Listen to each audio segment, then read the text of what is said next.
And we're live. Testing, testing. Today on Quality Time with Family Ties, we learn Foster's is Australian for bad acting. 3, 2, 1. Hey, everybody. Welcome to Quality Time with Family Ties. I'm one of your hosts, Corey Pepper.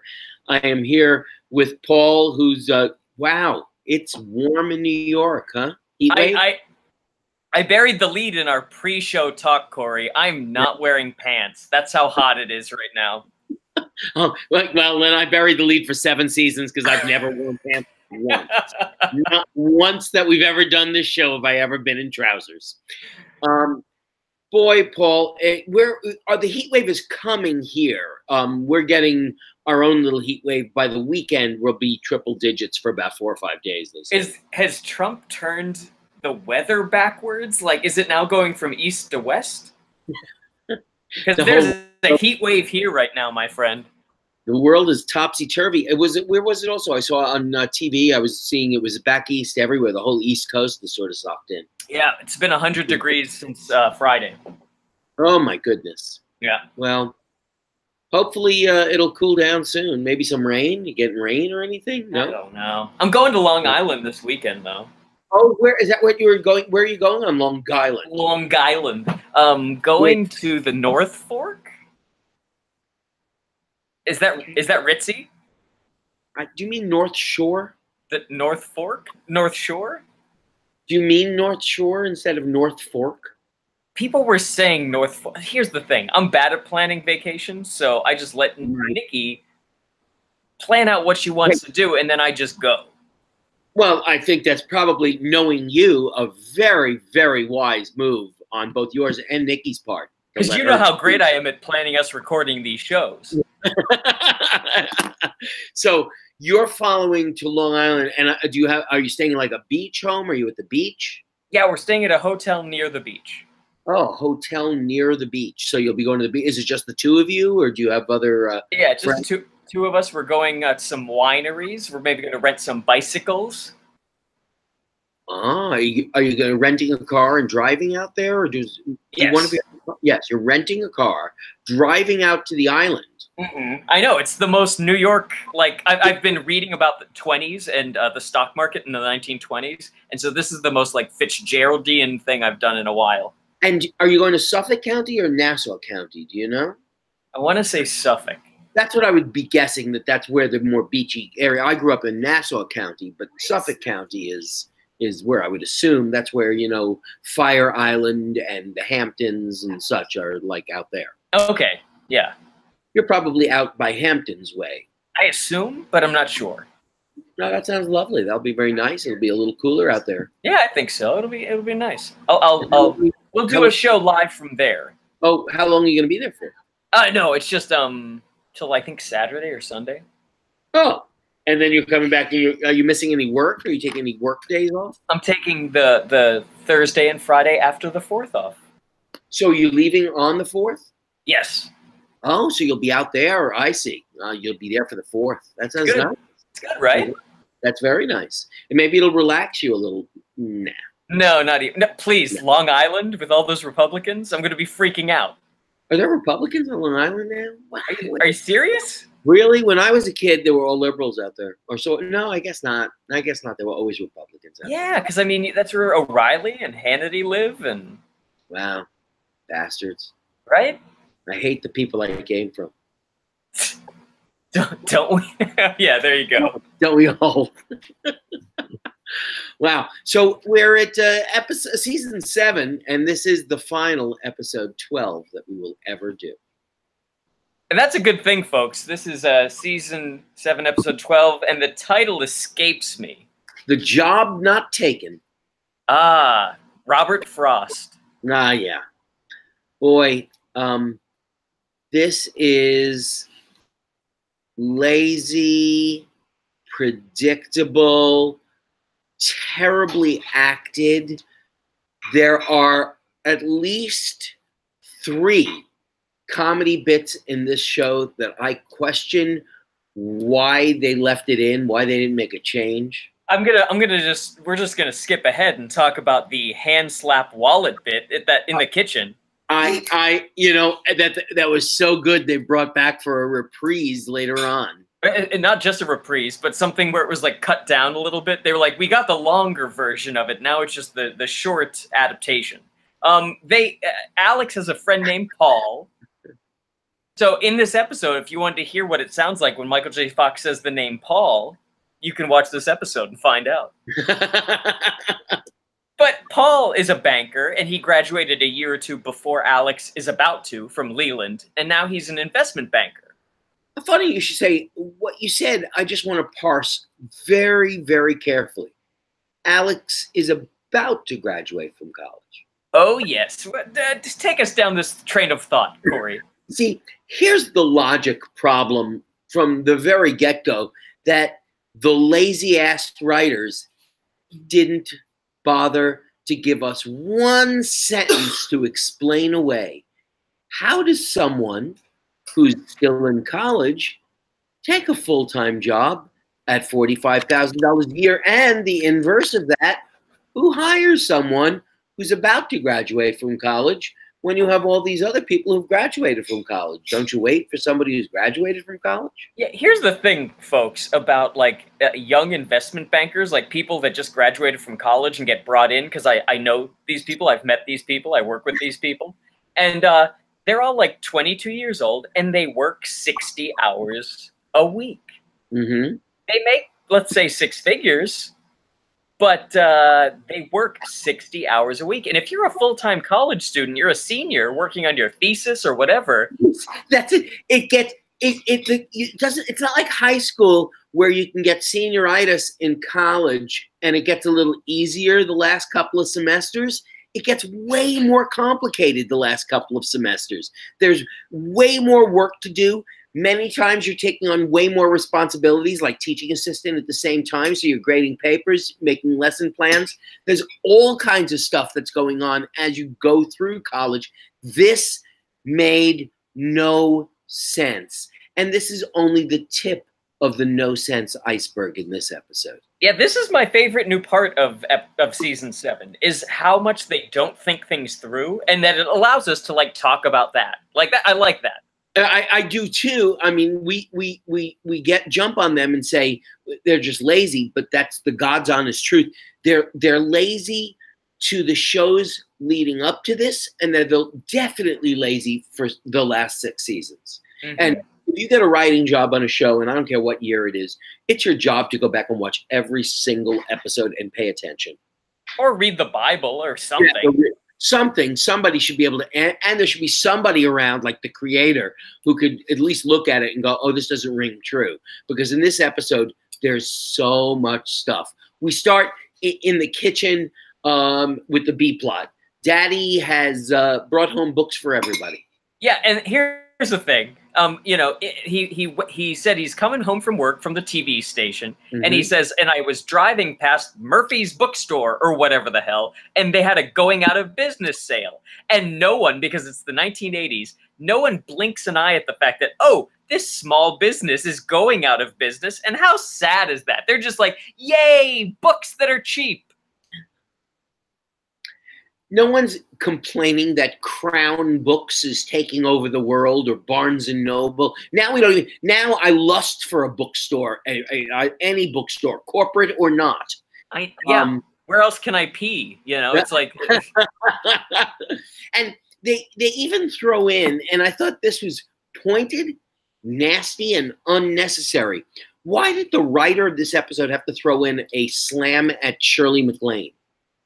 Yeah, it was one of the rare times that that Family Ties makes a topical joke of something that's obviously in the cultural zeitgeist of the time. Mm-hmm. And it was that at the time she was saying that she had found or discovered in therapy that she had been past lives. Absolutely. And that she's talked to her past self, and that she's communicated with God, and all kinds of other stuff, you know, very spiritual stuff. So there's a total slam, like making fun of Shirley MacLaine, which comes out of left field because this isn't Saturday Night Live, this show. Right. And all it is just kind of her being flighty and dumb is the whole joke. It is. And I think it's the book that is it the book that Dad got for Mallory. And he got everyone a special book And here's where it gets real B-plottish. And the book that he selected for himself is a sort of the equivalent of WebMD. It's a self-diagnosis book of diseases and illnesses. It's I say this, that the B plot of this episode rings true for me, that I often go on my phone and pull up the incognito tab and start searching for symptoms. I was just gonna say, if there's anyone in the world who shouldn't get their hands on this book, it's Paul Packler. Yep. Anytime I'm bored, when I'm a little too bored, then it's like when Sherlock Holmes used to do cocaine. Like anytime he doesn't have a case, he starts doing cocaine or heroin or whatever he does in the books. You fill the void with self-diagnosis. I'm like, what's this mole? How long's that been there? And it sure looks square-celled to me. Yeah. So Stephen's got his book. There's another. You feeling okay, honey? You know, a question about the heart attack. I thought, okay, at least they paid attention to the fact that he had a heart attack a few weeks ago. And she's making for dinner. Okay, and here's their weekly joke, and now it's become a weekly joke: alfalfa barley croquettes. Yeah, it was like in the past season or something that health food started to be a running joke that never existed before. Oh my God! Like they discovered the first joke about kelp or kale or seaweed or whatever it is. Every week they throw one in. Well, I don't know what it is about normal people and their like weird like antipathy toward people that are like vegetarian or vegan. Like it's the most normie joke ever to just be like, ha ha ha, they don't eat meat, weirdos. I don't get it. I don't either. It's like, okay, more power. Go in peace. Yeah. Live and live. Go do what you want to do.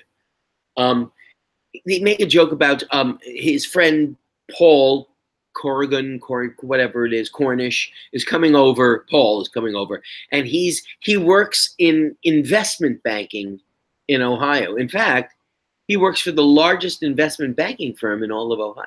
Weird that it exists not in Cleveland, but in Columbus. Weird, isn't it now? Weird that, you know what? Here's a sitcom that has like, then there's this whole like money talk bullshit when Paul enters. Right. It's the same type of humor that you see on Big Bang Theory constantly. Okay. Well, I'm glad you said that, because what my complaint was going to be is that I never hear that kind of specific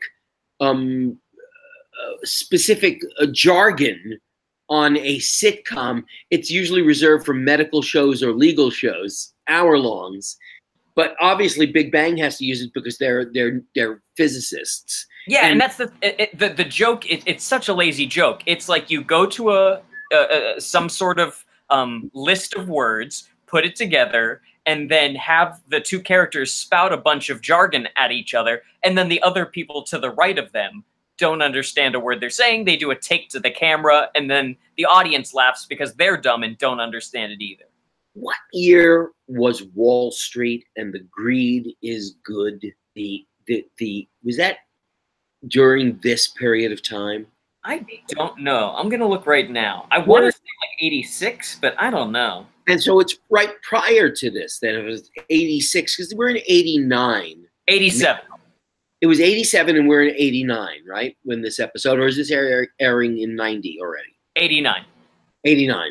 So it's close enough. And so it is part of that where there was definitely a certain conservative demographic in this country in which people were obsessed with earning more money and just making money. Greed is good. It's nothing to be embarrassed of or to shy away from. Right. However, after all this money talk, they spent a good 40 or 50 seconds laughing. And the laughter didn't seem genuine, and it didn't seem like it was a shtick. It just was a weird laughter that they were both laughing together.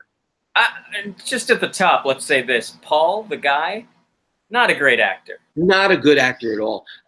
He hasn't worked in, I went back and looked on IMDb, hasn't worked in 20 years. There's no picture of him on IMDb. So a career that is perhaps fizzled out. Actually, he was married to a very successful actress previously, no longer, but Maura Tierney. from Oh wow. Okay. yeah, News Radio, and now The Affair. Emmy Right. winning for The Affair. Paul has an amazing power mullet though. He does, and it's almost a permanent power mullet. I'm not sure if that hair is a perm. It just looked permed to me a little bit. And it's rare that you see anybody that looks good with a mullet. Like, he kind of does, this guy. Kinda. The whole scene, it went from like money talk to fake laugh to wallet slap, and it was like shtick after shtick after shtick, and it just was really, really bad and lazy. But the thing is, the lazy is what I want to talk about, Corey, is the fact that, like, so Alex and this guy have been friends since, they seem to say, high school. Thanks. I'm so glad. Now, you know what? This is another one, Paul, especially later on when it becomes a major plot point that isn't believable because we've never met or heard of this dude before. If they had explained it, they explain it in the laziest way. He lives there, but he's never done another episode of the show. They could have explained it away that he had gone to Harvard for his undergraduate degree, then got accepted to Wharton for his MBA, and then his first assignment just happened to have been in London. And he just moved back to the States now and is back home. Right. Exactly. But instead, they explain jack shit, and we're left wondering, huh? Best friends? He has a the only picture on Paul's desk at work is him and his buddy Alex. That's weird. And when we get to the major plot point, it's going to be even weirder when we go, we never met this guy before. We've had 7 seasons. We've been 120 episodes. We've never met this guy before. Never heard of him before. So the thing I wanted to point out that's lazy in this is something not even in the writing. It's Alex and Paul, they give each other 5 and they do, uptown, downtown, all the stuff. And then they go into their pockets in their jackets. And Paul, the actor, is having a little bit of problem getting whatever's in the pocket. He's having trouble getting it out. And you see Michael J. Fox sort of hold tight, waiting for him to do whatever he's going to do. And then finally he gets it out of his pocket. It's his wallet. And they do another back and forth slap. The thing is, though, again, you can do more than one take, guys. This episode, as far as I know, wasn't directed by Ed Wood. So do a second take, you fucking lazy pieces of crap. I understand they shot in front of a live studio audience. I understand it's their last season. I get all of that. But really and truly, when something doesn't go right, let the audience go home and do another take. Hey guys, there was a little screw up there. Could we just get a clean one there? Thanks. Okay, terrific. They're getting paid hundreds of thousands of dollars. Give them a second take. Yeah, that's all I ask. And the scene ends with a button that could just send me screaming into the streets naked for the perhaps 4th time, if I'm counting correctly. It could have been the 3rd time in their 7-year history. We end a scene with Michael J. Fox jumping into someone's arms. This was an interesting thing because what happens is Paul says, "Oh, I submitted you for a job interview tomorrow." Like, apropos of nothing, he's just like, "I like working at this place, and Alex, you know what? I got you a job interview, so get ready, boyo." And Alex is so dumbfounded and so happy that you would expect him to give him, like, a kiss, and that would be a terrible, bad, like, homophobic type joke where it's like, "Oh, we're not actually gay, but I just kissed him," thing. But because they're so homophobic at this time that he can't kiss him, he can't hug him, he jumps into his arms as a sign of affection. And it's really dumb and it's gross. And here's my other thing here at this last moment. He says to him, "Alex," out of nowhere, "Alex, I got you a job interview tomorrow." Now, I'm a grown man. If somebody says to me, I got you a job interview, my first thought is, oh my God, a new job? How much does it pay? What would I do with my other job? How do I work it into my life? Is it going to work into my lifestyle? Is it going to change my hours? Can my family work around this? Am I going to be able to support myself? And there's many questions that I would get. A new job? Okay, I got to think about this for a second. Now, if I'm Alex P. Keaton and he says, I got you a job interview tomorrow, he doesn't think, oh my God, I'm a senior at Grant College. Grant? Is he a Grant? He's a Grant, right? No, Grant's the dumb college. He goes to Wheeland? Leland. Leland. Oh my God, I have classes at Leland tomorrow. How can I withdraw if I get a job? When do I get my degree? How many credits shy am I? Can I go to classes at night and work during the day? Instead, he jumps into the guy's arms. Yeah. We cut from the jump into the office of, I wrote it down somewhere, Dun & Bradley, the largest investment banking firm in Ohio. And Paul is showing Alex around. And it was at this moment that I realized that Alex P. Keaton may be the only person in the world who dreams of Dilbert's life.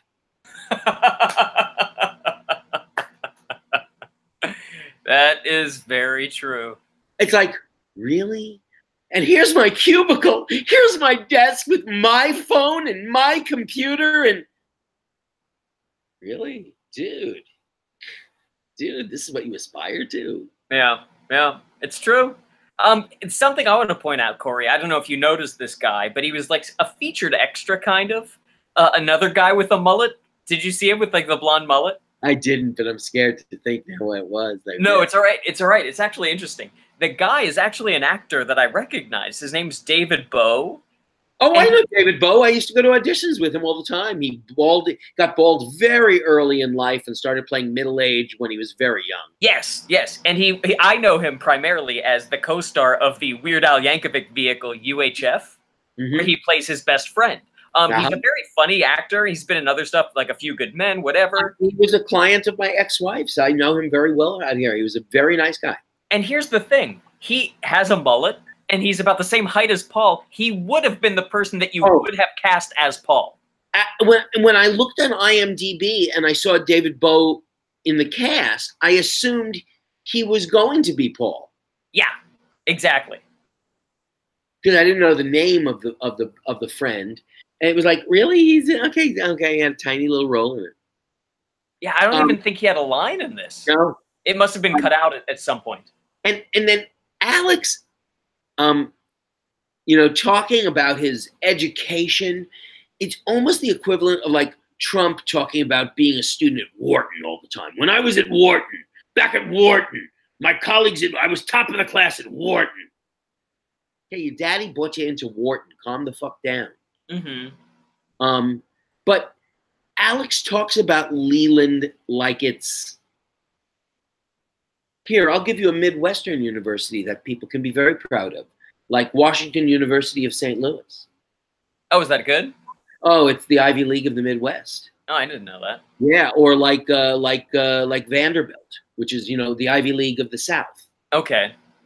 Schools that are very, very high quality universities that just happen to be in parts of the country that aren't usually lauded for their secondary educations. Right. It's sort of surprising. Oh my goodness, Vanderbilt's right in the middle of Tennessee. Yeah, it is. And, Duke's in the middle of the Carolinas, and it's still a great school. It's, and down in Georgia, there's, what's the one in Georgia, or down in New Orleans, there's Tulane, which is a terrific school down there. So there are some schools in very weird places in this country. But let's face it, Leland in Columbus, Ohio. I mean, they try to pass it off as, I think, one of those, but as like a gem of a school, a small Ivy, as they call it in the U.S. News and World Report, the little Ivies. Right. Which I think probably every college and university in America wants to claim itself to be a little Ivy. We're a little Ivy League school. Yeah, bullshit. And now, after his tour of the office, it turns out to be interview time with Jessica Foster. And as a final parting gift, just to give him a little bit of mojo before his interview, they take out and give them one more little wallet slap. Yep. And so Alex goes into the office, and Jessica Fletcher, as far as like when we talked about Paul being a bad actor, she is maybe the worst actor I've ever seen on Family Ties. I'm not sure what it is she's playing, but it's very, very abrasive. Yeah, she's, you know, there's that character, Laurie Bream on Silicon Valley. Yes, of course. Where she's a little bit like Spectrum kind of thing. But like, this is the character that they're trying to go for on Family Ties, but they nail it on Silicon Valley. And here it just comes off like a caricature, like every other part in the show tonight. She's on the phone giving orders saying that somebody can be replaced. And it turns out, okay, Mom, I'll talk to you tomorrow. Yeah, her line readings in this specific little monologue where she's talking, and it looks like she's reading her lines out of the book, and it sounds like she's reading her lines off a page. This actor, it's a great lesson in bad acting where it sounds like she's just taking and playing moods. She's not actually processing the lines of dialogue like it's something coming organically out of something she needs to say or wants to say.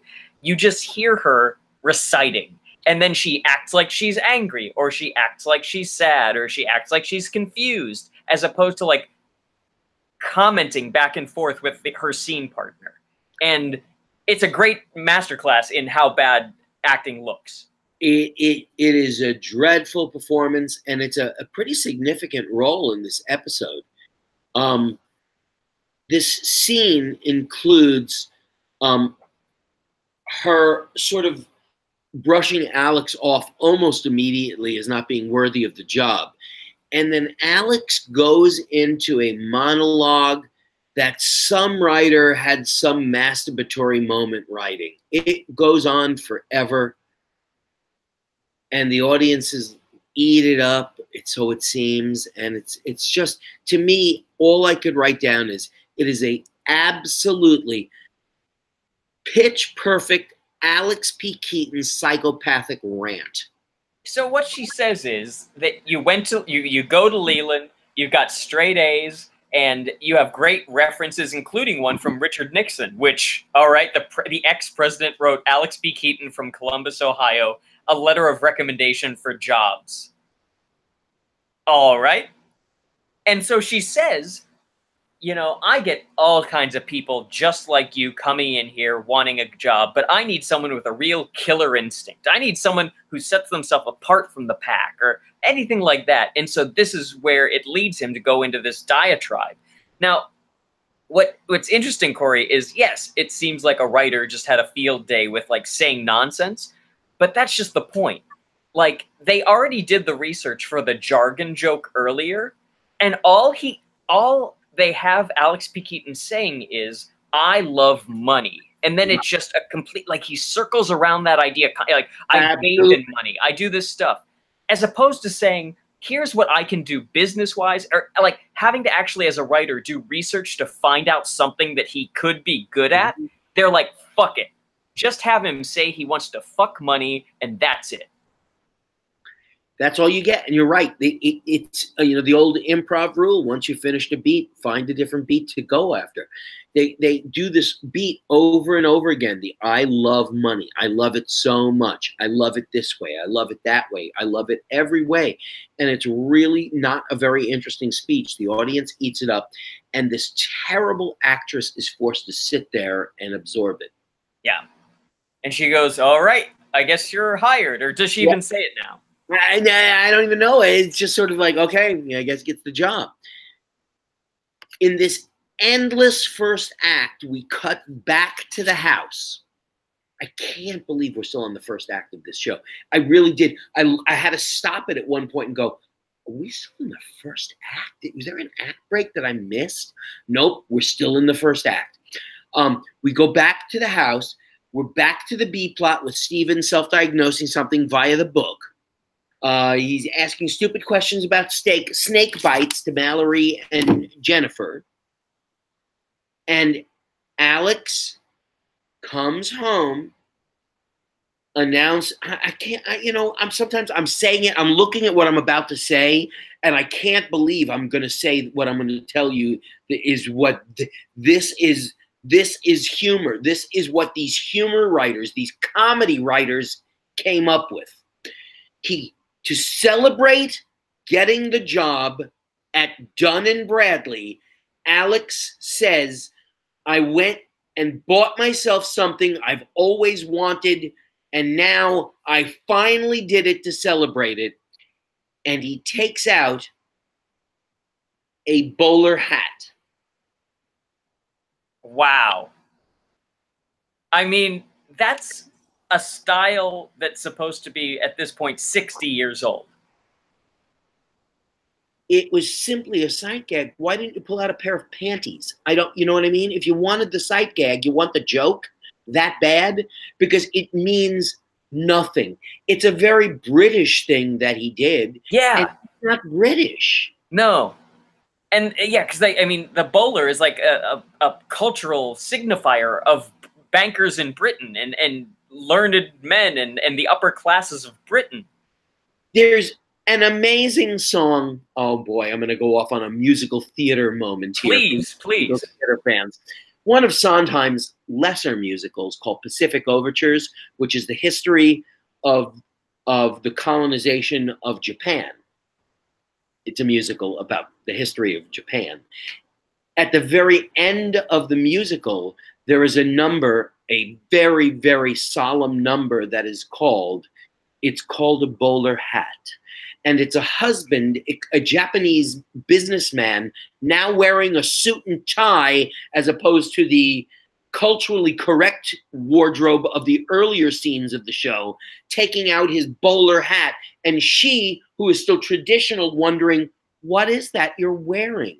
And he has a song that's actually very sweet, explaining that it's called a bowler hat, and it's because all of these British people who have come here expect us to take on their culture. And because we want their money, we'll do that. Wow. And it's sort of a very humbling thing. And I thought, wow, it's a really British bankery kind of thing. It's a real status symbol, so much so that a composer wrote a song entitled it, because it is a status symbol, and yet it has nothing to do with Alex and banking, and it just was stupid.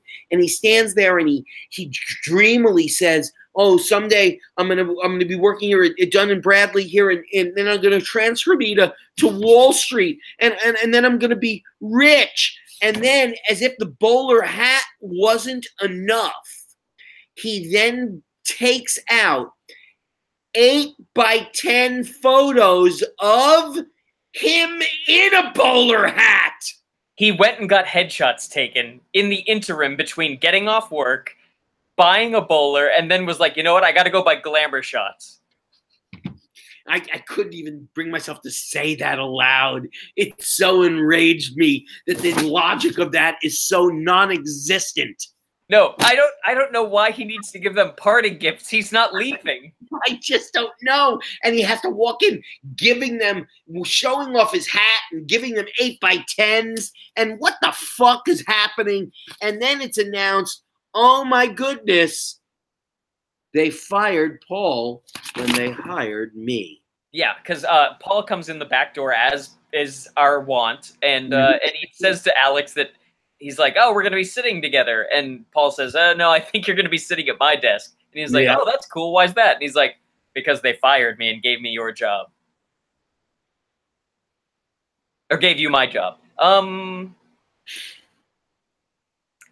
One bright point in all of this is when Alex puts on the bowler and gives out the 8x10s, he says, I'm taking everybody out to dinner. The most expensive... I know where you're going with this. I meant to write it down. Go ahead. The most expensive meals that you can order at Guido's. Yes, he does. You know what? We love our orange juice at Quality Time with Family Ties, but Guido's has become a runner-up. And you know what? And Jennifer even has a little topper in the second act to that joke, so that's pretty good. Yeah. So with that, with Paul announcing or telling Alex what the bad news on his end is, he leaves, and Alex is like, "Ooh, this sucks." And the family has gone to get their jackets to go eat, and Alex tells them what happens, and they're like, "Well, how can we celebrate right now? That's such sad news." And he's like, "Well, because I got a job, guys." And they try to put him into a guilt trip that I don't think he deserves. Nor do I. He didn't fire Paul.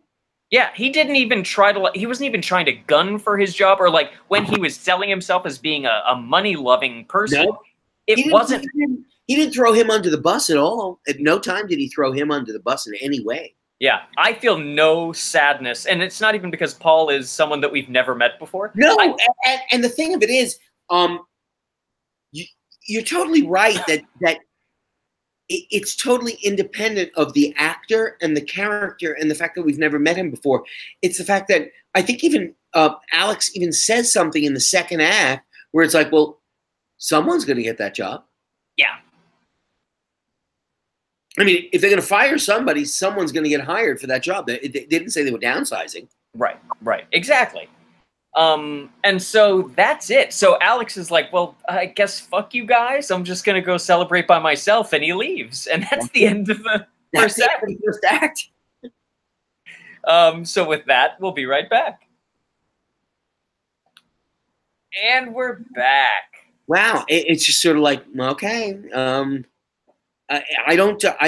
you and I, who both think that Alex is a relative sociopath, I don't think he's terribly in the wrong here. And yet, it's amazing how wrong the episode goes in the second act. And then they take, it's like they don't understand the character that was created by Gary David Goldberg. No. Because shit happens in the second act that I don't think would happen to Alex P. Keaton. Nope. Run it down, Corey. Run it down. So we start here. His first day at Dun & Bradley. And then there's another huge fake laughing scene between Jessica Foster and Alex P. Keaton. Again, the worst acting I've ever seen. Every time she's on screen, I can't look because it makes me uncomfortable. They have a huge... Another one, just like the scene with Paul earlier, where where it's not real. It's just, and then here's something else, and then she sort of says, "Okay, here's your desk." Here's your desk, and it's Paul's desk, of course. You mean Paul's desk? Well, he's no longer here. It's your desk now, and she has him sit down and begin work. And now I've had a few jobs in my lifetime.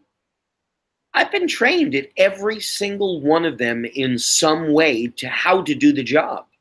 Yeah. They hire him, a kid still in college, I'm reminding you, and they stick him in a investment banking firm, give him a desk and a computer, and they don't tell him any training. Yeah, what their business practices are. What college trained him for their business? It's quite a bit. And so he's like an analyst now. He's not even an intern. He's not anything. He's just a straight up analyst where he's going to figure out the best thing to do for mergers and acquisitions. That's it. He's a merger and acquisition analyst. Yeah. Out of nowhere. And he sits at here's the other next unbelievable thing. It's amazing. It's almost like a domino of unbelievable things. And he notices while he's sitting at the desk, the picture of Paul and Alex together. And I'm thinking to myself, so they called Paul in at closing time on Friday, fired him, and then escorted him off the premises, didn't let him go and clean out his desk? Well, that can happen. That sort of thing can happen. But at the same time, they would clean out his desk and give it to him. Right. I kind of like to imagine that it's actually something a little bit different, that it's actually Paul left that as a fuck you. Ah, okay. Then now it's like a little more interesting. Yeah. I mean, that's not what happened, but I like to think that. it would be great later on if when he ends up inevitably coming in the back door later on. Yeah. It would be great if he said, "Hey, I left that to make you feel bad." That would be fun. Like, okay, Yeah. so here's the thing. The big thing about this episode that we're going to get to in the second half is that it's a conversation over whether Alex is a nice person or a business person. This is the argument that this episode's making. You have to be one or the other. And it would have been more interesting if Paul, especially Paul and Alex, were just cutthroat assholes to each other, and that was the thing that they loved about each other. Is that they're constantly like ragging on each other, they're constantly mean to each other, but they they love that. Like they could be always cutting each other down and stuff. Right. That would be the way to make this into a thing. And instead, you have them asking a question that after 7 years, we know the answer to. She says in one of the moments of obviously, she is the worst judge of character in the history of television. When Foster looks at Alex and goes, "You're a nice, sweet guy." Do you think she was trying to egg him on, or do you think she actually meant that? I don't know. It's like, if you meant it, it's like, wow, you're just terrible at your job. Yeah, I think a better actor would have been able to clarify what the intention was there. Because she could have goaded him into, like, I want to goad you into trying to grow a pair and show me that you care about this. Exactly. And then the whole scene, he quits, right? He quits to her. He's going to quit. He's been there. It's late at night. They're the only two people left at the office. Only two people working. Once again, on his first day after not being trained, he is going to work harder than anybody else in that whole Dun and Bradley office. And put together an entire analysis. An analysis of a merger. Yeah. And then he hands it in and says, "I quit." Ugh, Alex, what the fuck's going on? And then the scene ends with him telling her, I guess it's a non sequitur and it was supposed to be funny, "You have too many lamps." Yeah, so Michael J. Fox turns around to leave and bumps in a lamp, and he's so upset about everything else that's going on, he just turns and goes, "And you have too many lamps in this office." And then it cuts like a sight gag, like a Seth MacFarlane thing, and it turns out there's a lamp on her desk and a lamp back behind her, and then it's like, oh, 3 lamps. I guess that's a joke. What does that even mean? Your description is great because they had that long lingering shot where she sat at her desk, looked in one direction at lamps, turned around and looked in another direction at lamps, and the audience's laughter built during that, like it was really funny. Yeah. And the fact that he's already made this big... So at the end of the act, the family puts the bug in his ear of, you should feel bad because your friend got fired. And then in the first scene and a half of the second act, he's already made the choice to not feel bad anymore, to do the right thing. So you have no what do you call fight anymore? There's no drama. Conflict. Thank you. There's no conflict. It's done. You established it in the scene at the end of the first act, and at the beginning of the second act, you've gotten rid of the conflict. You have completely. So now we're back at the house. We're back at the house, and thankfully, we're going to end the terrible B plot with a spit take. Stephen has begun now training the Keaton clan as to how to do CPR on someone who's drowned in a pool or something. And so he's about to do like chest compressions to get the water out of Elise, who's under a blanket lying on the floor of the living room. And when he slowly pushes on her, she spits water in his face. And it gets a big laugh, which it shouldn't have. And then we go from lowbrow humor to highbrow humor. As Jennifer quotes, and this is keeping in character with Jennifer, we all know that she's a big fan of the philosophers, Nietzsche. And she quotes the like nicest quote from Nietzsche. It was like, by the way, butterflies are kind of hep. And it's like, what? You're like, oh yeah, I guess he said that, but that's not really what he's known for. Boy, your clothes smell nice when you use that laundry softener. It's something very sweet and nice, and it was very flowery and lovely, and it was terrific. And then, you know what? If anybody listens to this, it sounds like we're making this shit up, because I'm going to tell you. Then Andy comes in and starts asking questions about human reproduction. Okay, I'm not lying. That's what happened next. He wasn't in the scene. He comes down the stairs. He walks center stage, and he says, "What is human reproduction?" And now we spend a few moments trying to figure out if or when we should tell Andy about the birds and the bees, which has nothing to do with either the A plot or the B plot. So we don't know why it's here, but it's just taken up some time. And the thing that's funny about this to me is that Stephen and Elise Keaton have now had 1, 2, 3 children who have all gone through puberty, and they've explained it to those 3, and they're having a real hard time with the 4th one. The 2 girls deny that they ever had the talk, though. Yeah, oh, that's fair. That's a good point. Yeah, but here's my favorite thing. So then Andy, this is something that I do get from 6-year-olds in improv class. Then Andy, after the parents are totally flummoxed by the question of the birds and the bees, Andy sort of looks to one of his siblings and says, "Yeah, I know the answer. I was just pulling their leg." It's fine. He just denies. I created a joke. Now I'll deny the joke. Yeah. It was the best way to conclude something that was so non sequitur. It made no sense, and it shouldn't have been there. And then that leads directly into our patented Keaton backdoor finish. But this time it's the front door, Corey. It was? You know, that's as little attention as I was paying to it. I just know someone came in through a door. Oh, you're right. We are in the living room. I'm sorry. Now I noticed we're in the living room. I called it a backdoor finish, but it's a front door finish this time. A front door, back door. Yeah. Paul enters, and here in our typical let's let each other off the hook scene. Because and Paul has the correct response here. He's like, "Get Foster on the phone and get your job back, you moron." Absolutely. And Alex going, "Nah, it's not worth a $45,000 a year starter job I'm out of college while I'm still in college. Maybe it'll help pay for my college." Yeah. And so Alex says, "Well, you know, the thing is, Paul, you would do the same thing for me." And Paul looks at him and sort of not acts in his direction. And he's like, "Yeah, I guess you're right." Yeah. And he's like, "Well, not if it was 50. And then Alex is like, "Well, yeah, of course."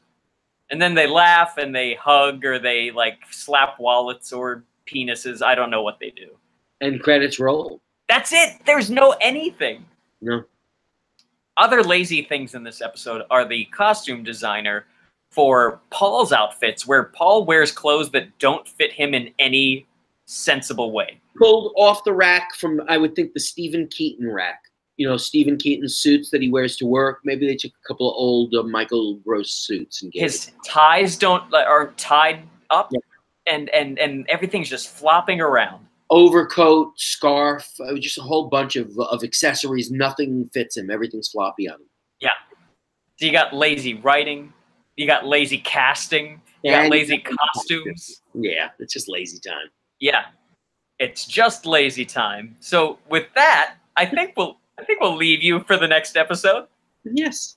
Lucky 13's coming up. Oh, I can't wait. For questions and comments, email us at qualitytimewithfamilyties@gmail.com. Rate and review our show on iTunes. For any questions or updates or anything, follow us on Twitter at QTWFT. You can also follow each of us. I'm at Paul Packler. I'm at Corpep, and Scott's at Follow Jones. And you can like our page on Facebook. And please send us any photos of you with orange juice, or at this point, you at the restaurant Guido's. But make sure you use Guido's in your hometown. Take a picture of you in front of Guido's. Yes, and use the hashtag OJ with QTWFT, or Guidos with QTWFT. We'd like to thank our host and producer, Barbara Dillon at Fanbase Press. Fanbase Press is a comic book publisher and online community supporting other creators and fans through daily reviews, interviews, and podcasts that span the pop culture spectrum. Fanbasepress.com. We'd like to thank Perry Adams, who beautifully performs Family Ties into our theme song Without Us. Check out Perry's website, perryadams.com. Bryant Dillon, who created our fantastic drawing and artwork as well as edits our show. Bryant is the president and co-founder of Fanbase Press. Follow him on Twitter at Comic Book Slayer. And finally, Sean Foster, Fanbase Press's graphic designer, for designing our logo. Gang, we'll see you next week. Sha-la-la-la. Bye.